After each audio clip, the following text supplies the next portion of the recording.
মুখ্যমন্ত্রী হিসেবে শপথ গ্রহণ করার পরই সোজা জোড়াসাঁকো ঠাকুর বাড়িতে পৌঁছে যান মুখ্যমন্ত্রী শুভেন্দু অধিকারী।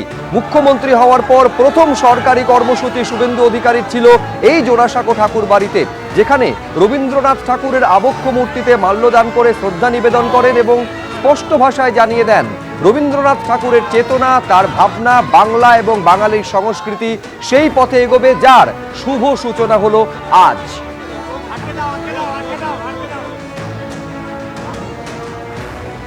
কবিগুরুকে প্রধানমন্ত্রী প্রণাম জানিয়ে মুখ্যমন্ত্রীকে শপথ নেওয়ালেন এবং আমরা দায়িত্বভার নিলাম।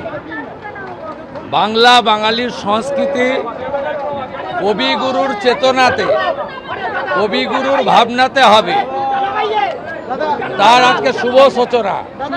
একটাই মন্ত্র স্বামীজির, চোরইবতী চোরইবতী। আরে ধুতি পাঞ্জাবিতে থাকা ডক্টর শ্যামাপ্রসাদ মুখার্জির তৈরি করা আদর্শের ভিত্তিতে যে রাজনৈতিক দল, তাকে কারোর কাছ থেকে সার্টিফিকেট নিতে হবে না। আমি একটি বিতর্কিত কথা বলবো না, আমি মুখ্যমন্ত্রী, আমি এখন সকলের। আমি চাই শুভবুদ্ধির উদয় হোক। আমি শুধু বলবো যারা এখনো সমালোচনা করছেন তাদের চৈতন্য উদয় হোক। আসল বাংলার অনেক ক্ষতি হয়ে গেছে, শিক্ষা হারিয়ে গেছে, সংস্কৃতি ধ্বংস হয়ে গেছে। আমরা বাংলাটাকে নবনির্মাণ করি, অনেক দায়িত্ব। এখন এইসব রাজনৈতিক কচকচানি, একে অপরের সমালোচনার সময় নয়। যারা করতে চাইছে করুন, আমরা শুধু এগিয়ে যাব। আমরা করব জয়।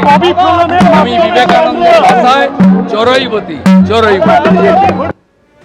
রাজ্যের আইন শৃঙ্খলা যে এই সরকারের অগ্রাধিকারের তালিকায় রয়েছে সেটা স্পষ্ট হয়ে যায় যখন মুখ্যমন্ত্রী হিসেবে তার প্রথম বৈঠকটি শুভেন্দু অধিকারী করেন রাজ্য পুলিশ প্রশাসনের শীর্ষ কর্তাদের সঙ্গে। মুখ্যমন্ত্রী শুভেন্দু অধিকারীর সঙ্গে বৈঠকে উপস্থিত ছিলেন রাজ্যের মুখ্য সচিব, স্বরাষ্ট্র সচিব, রাজ্য পুলিশের ডিজি, সিপিরা।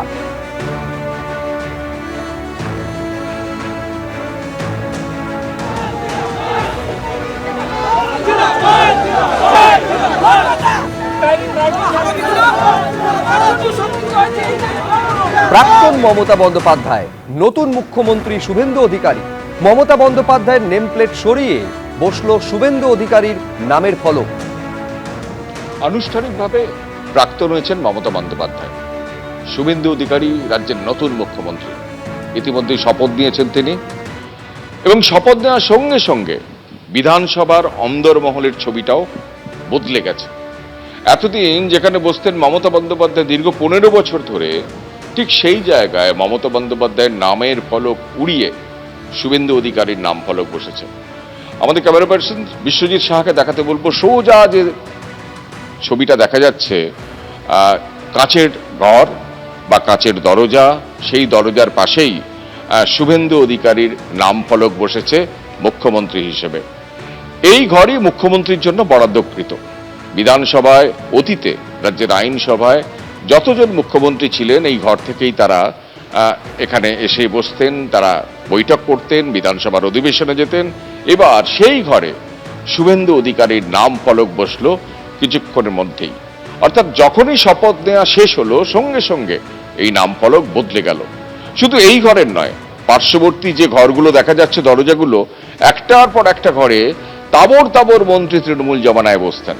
একটা সময় পার্থ চট্টোপাধ্যায় পাশের ঘরে বসতেন, তারপর মলয় ঘটক, তারপরে শোভনদেব চট্টোপাধ্যায়, চন্দ্রিমা ভট্টাচার্য এবং ফিরহাদ হাকিম। প্রত্যেকের নাম প্লেট বা নামের যে ফলক গতকালই উড়িয়ে ফেলা হয়েছে। অর্থাৎ প্রাক্তনীদের নামের ফলক সরিয়ে ফেলা হয়েছে।